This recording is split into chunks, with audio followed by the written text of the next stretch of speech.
चारों धाम की यात्रा की कहानी।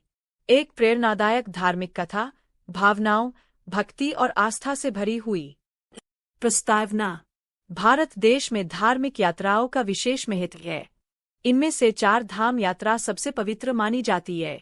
यह यात्रा जीवन के उद्देश्य को समझने, पापों से मुक्ति पाने और ईश्वर के साक्षात दर्शन का मार्ग माना जाता है। इस कहानी में हम जानेंगे एक साधारण ग्रामीण बुजुर्ग की चार धाम यात्रा की प्रेरणादायक कहानी, जो सिर्फ ईश्वर की भक्ति और आत्मविश्वास के सहारे पूर्ण होती है। मुख्य पात्र: रामदीन 68 वर्षीय किसान, गांव के सीधे साधे और भक्तिपूर्ण व्यक्ति। सीता, रामदीन की पत्नी। हरि, रामदीन का बेटा, जो शहर में नौकरी करता है। बाबा मुकुंददास, एक संत जो मार्गदर्शन करते हैं। कहानी शुरू होती है। ग्राम हरिपुर में एक वृद्ध किसान रामदीन अपने छोटे से खेत में काम करके जीवन यापन करता था। उसका एक ही सपना था, चारों धाम की यात्रा करना। जब कभी वह किसी तीर्थयात्री को देखता, उसकी आंखें भर आतीं। एक दिन वह अपनी पत्नी सीता से बोला, सीते, अब उम्र हो गई, जीते जी चारों धाम न देखा तो व्यर्थ जीवन समझूंगा। सीता चिंतित होकर बोली, अरे भगवान, घर में पैसे भी नहीं है, रास्ता लंबा है, तू अकेला कैसे जाएगा? बेटा हरि से कहें। रामदीन बोला, हरि अपने बच्चों और काम में व्यस्त है, मैं भगवान पर भरोसा रचकर अकेले ही निकलूंगा। सीता ने लंबी सांस ली, पर पति की दृढ़ भक्ति के आगे हार गई। यात्रा का आरंभ। बद्रीनाथ।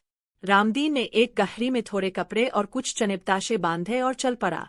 सबसे पहले वह बद्रीनाथ धाम की ओर निकला। पहाड़ों के कठिन रास्ते, ठंडी हवाएं और थकान पर उसकी आस्था अडिग थी। रास्ते में एक जगह वह बेहोश होकर गिर गया। तभी वहां एक बाबा मुकुंददास आए। उन्होंने रामदीन को पानी पिलाया और कहा, बेटा, भक्ति की राह आसान नहीं, लेकिन सच्ची हो तो भगवान खुद रास्ता दिखाते हैं। बाबा ने रामदीन को बद्रीनाथ तक पहुंचाया। जब रामदीन ने बद्रीनारायण के दर्शन किए, उसकी आंखों से आंसू बहने लगे। दूसरा पड़ाव, रामेश्वरम। बाबा मुकुंददास ने कहा, अब तू रामेश्वरम जा, जहां भगवान राम ने शिवलिंग स्थापित किया था। रामदीन ट्रेन, बस और पैदल चलता हुआ दक्षिण भारत पहुंचा। तमिल बोलने वालों से वह कुछ समझ नहीं पाता, पर लोग उसकी सरलता से प्रभावित होकर मदद करते। जब वह रामेश्वरम मंदिर में पहुंचा, उसने समुद्र में स्नान किया और मन से प्रार्थना की, हे प्रभु, यह शरीर तो अब थक गया है, पर आत्मा अब उजली लगती है। तीसरा पड़ाव, जगन्नाथपुरी। रामदीन अब पूरब की ओर बया जगन्नाथपुरी। यहाँ भगवान जगन्नाथ, बलभद्र और सुभद्रा का मंदिर था। इस मंदिर में भोग और रथयात्रा प्रसिद्ध थी। पुरी पहुंचकर उसने देखा हजारों श्रद्धालु, भजन, कीर्तन और प्रसाद। रामदीन को लगा जैसे वह स्वर्ग में आ गया हो। वहां उसने एक पंडित से कहा, अब जीवन सफल हो गया बाबा, 3 धाम देख लिए, एक और बाकी है। अंतिम पड़ाव, द्वारका। रामदीन अब पश्चिम की ओर निकल पड़ा। द्वारका, भगवान श्री कृष्ण की नगरी। गुजरात की गर्मी, लंबा रास्ता और बुढ़ापे की थकावट, लेकिन रामदीन की आत्मा ऊर्जा से भरपूर थी। रास्ते में उसकी चप्पलें घिस गईं, पैरों में छाले पड़ गए, लेकिन वह रुकने को तैयार नहीं। अंततः एक रात वह द्वारका पहुंचा। वहां के द्वारकाधीश मंदिर के दर्शन कर वह भाव विभोर हो गया। मंदिर की घंटियों की गूंज, फूलों की महक और कृष्ण की मूर्ति को देखकर वह वही मंदिर की सीढ़ियों पर बैठ रो पड़ा, भक्ति और संतोष के आंसू। वापसी और समापन। चारों धाम दर्शन के बाद वह अपने गांव लौट आया। शरीर कमजोर था, पर मन प्रसन्न। गांव वाले उसकी यह यात्रा सुनकर चकित रह गए। बेटे हरि को पछतावा हुआ कि उसने अपने पिता के साथ यह यात्रा नहीं की। रामदीन ने सबको एक ही बात कही, पैसे, साधन, उम्र सब बहाने हैं।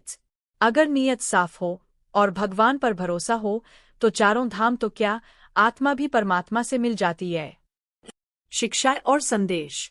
चार धाम यात्रा केवल शारीरिक यात्रा नहीं, बल्कि आत्मिक यात्रा है। यह हमें बताती है कि धर्म, आस्था, साधना और सच्ची नीयत से जीवन का हर लक्ष्य पाया जा सकता है।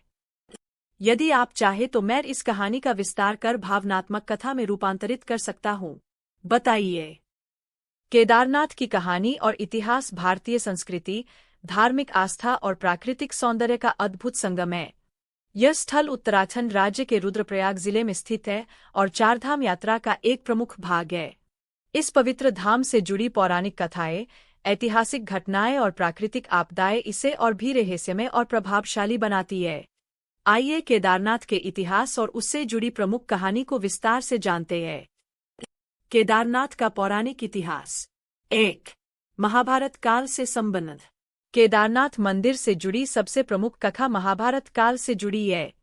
युद्ध समाप्ति के बाद पांडव अपने पापों के प्रायश्चित के लिए भगवान शिव की शरण में गए, लेकिन शिव उनसे रुष्ट होकर छिप गए। पांडवों ने उन्हें खोजते खोजते केदारखंड, वर्तमान उत्तराखंड, में प्रवेश किया। भगवान शिव एक भैंसे, नंदी, का रूप धारण कर वहां छुप गए। पांडवों को जब इसका आभास हुआ तो भीम ने 2 पर्वतों के बीच खड़े होकर भैंसे को पकड़ने की कोशिश की। भगवान शिव जमीन में समा गए, लेकिन भीम ने उसकी पीठ पकड़ ली।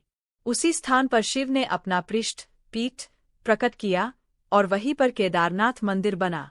भगवान शिव के शरीर के अन्य भाग अन्य स्थानों पर प्रकट हुए, जो पंचकेदार कहलाते हैं। केदारनाथ पीठ, तुंगनाथ भुजा, रुद्रनाथ मुख, कल्पेश्वर जटा, मध्यमहेश्वर नाभि। इसलिए केदारनाथ को पंचकेदारों में सबसे प्रमुख माना जाता है। केदारनाथ मंदिर का निर्माण। माना जाता है कि केदारनाथ मंदिर का मूल निर्माण पांडवों द्वारा किया गया था। वर्तमान मंदिर का पुनर्निर्माण 8वीं शताब्दी में आदिगुरु शंकराचार्य ने किया था। उन्होंने मंदिर के पास ही अपना समाधि स्थल बनाया, जो आज भी मौजूद है। मंदिर का स्थापत्य कार्य प्राचीन हिमालयी शैली में है। बड़े बड़े ग्रेनाइट पत्थरों से बना यह मंदिर बिना सीमेंट या चूने के जुड़ा है। मंदिर समुद्र तल से लगभग 3583 मीटर 11,755 फीट की ऊंचाई पर स्थित है और हर साल मई से नवंबर तक ही खुला रहता है। 2013 की प्राकृतिक आपदा और चमत्कार। 16-17 जून 2013 को केदारनाथ घाटी में बादल फटने और भयंकर बाढ़ व भूस्खलन से भारी तबाही मची। पूरा केदारनाथ कस्बा बर्बाद हो गया, लेकिन मंदिर को कोई बड़ा नुकसान नहीं हुआ। मंदिर के पीछे एक विशाल चट्टान, जिसे भगवान की दिव्य चट्टान कहा गया, ने बाढ़ की धाराओं को मंदिर से मोड़ दिया और इसे बचा लिया। इस चमत्कारी घटना ने केदारनाथ मंदिर की महिमा और लोगों की आस्था को और भी दृढ़ बना दिया।